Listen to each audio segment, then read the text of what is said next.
Today, we're going to talk about pay-per-view events in the comedy space. Are they a money grab? Are they worth it?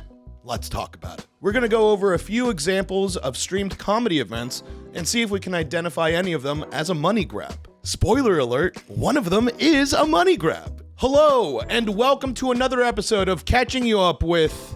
Nadav, it's Firstly, I'd like to thank the executive producer of this episode, G Baba. Without their big baller support, putting on this show regularly would be a much harder task. But because of G Baba, I am not on the streets at night performing favors to transients. If you'd like to show support for this show and join us on the Patreon, you can go ahead and click the link in the description below. I'd also like to remind you to subscribe to this channel, comment on this video, and share it with friends, rate it. So some of you may be living under a rock and don't realize that some of the biggest entities in comedy have been putting on streamed comedy pay-per-view events for the last few years. What are they streaming? They could be doing a live version that's way more exciting of their normal podcast. They could be doing some sort of stand-up comedy special, or even a sketch comedy special. Let's talk about the first example, live podcasts. In the beginning of COVID, comedians couldn't go out and perform. Some of the biggest players in comedy podcasts just put all of their eggs into the podcast basket, and it paid off.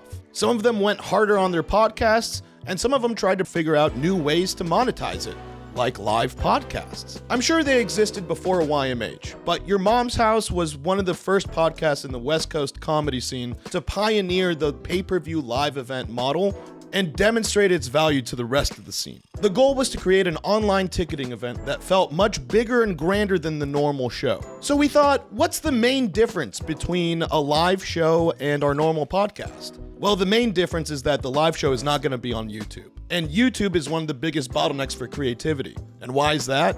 Well, they're not really cool on showing gore, violence, or bullying of protected classes, which could really stifle creativity for some people, including myself. So if there's a whole bunch of obscene stuff that you can't show on YouTube, guess what? We're gonna be showing that stuff on the live show. But very quickly it began to evolve. We started recording original content. We started increasing the budget of a lot of these sketches, and it just got bigger and bigger and bigger. There was never a doubt in my mind if the $10 that we were charging for the live stream was worth the value of what we were putting into it. Everyone at YMH put their blood, sweat, and tears into everything that was a YMH live show. Even though prepping for those shows have emotionally scarred me, it is some of the proudest stuff that I've done in my career. And actually, YMH just released a new special pay-per-view comedy event that drifted away from the traditional YMH lives that have been occurring up until now. And we know how much podcast fans hate change. A lot of people just immediately started calling it a money grab. A money grab implies low-effort stuff being put together cheaply just to get a quick paycheck. And let me tell you, this isn't that. And just by looking at the trailer for this, I could already tell how much time, creativity that they've poured into this, and it's without a doubt definitely worth the $10 to watch it. This is one of the best produced things that I've seen come out of YMH, and I promise you, they're not paying me to say that. They seemingly have an endless supply of comedians that made a cameo in this special. They incorporated all their podcast hosts into it, and it just felt like a really big production. I mean, what does $10 even get you these days? Half a pizza?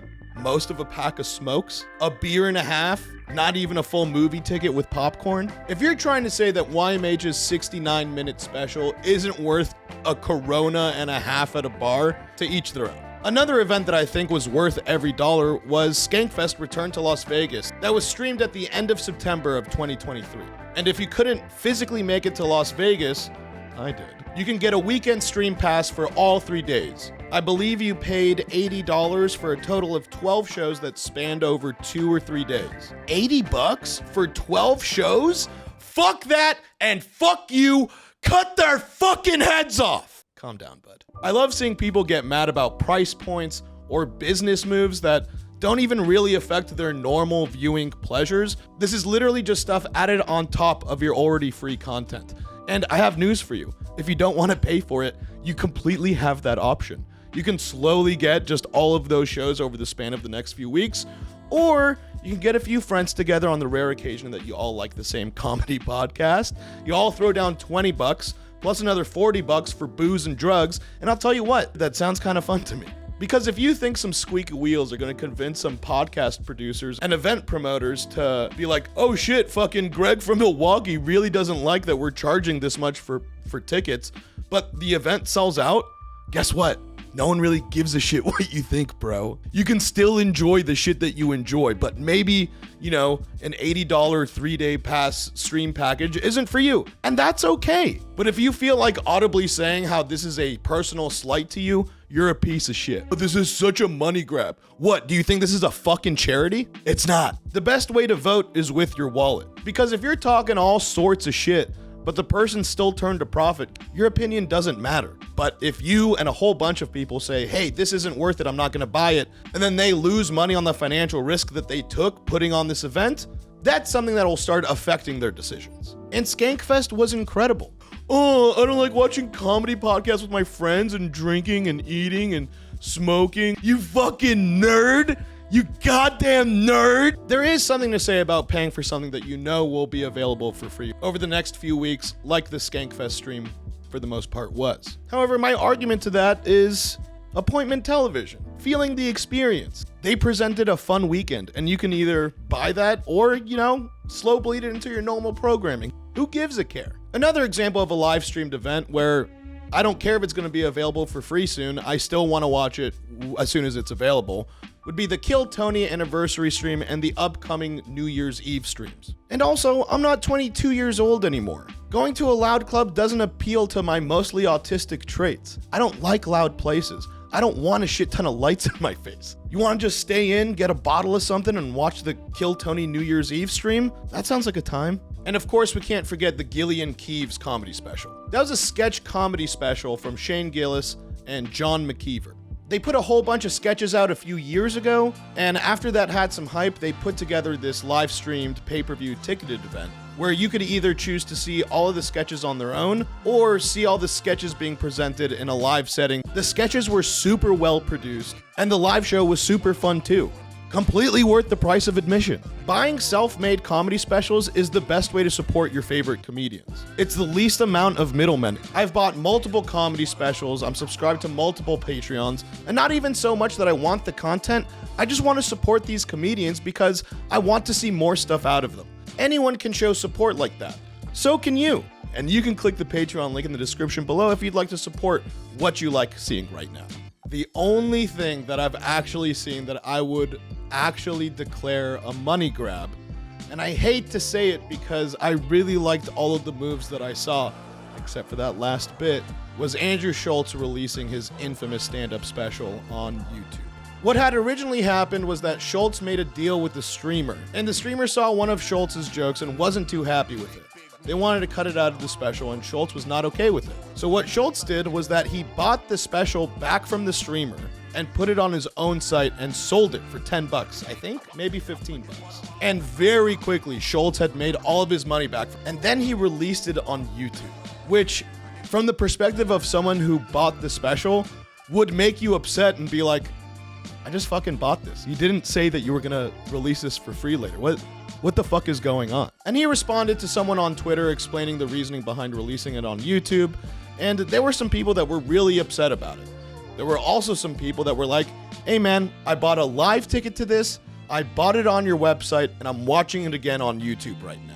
Yeah, fans like that are the best thing that you could possibly hope for. They're like, yeah man, I don't give a shit. Fucking make a shit ton of money. You deserve it. I like you. You're one of my favorites. Now the thing is, there is definitely pros and cons to this move. The biggest con being that if Andrew Schulz ever puts out another comedy special for sale on his website, he's going to have a rougher time converting sales because people are going to think, well, is he just going to release this on YouTube for free after I pay for this? But you also look at the benefits of him doing it. The special currently has 12 million views.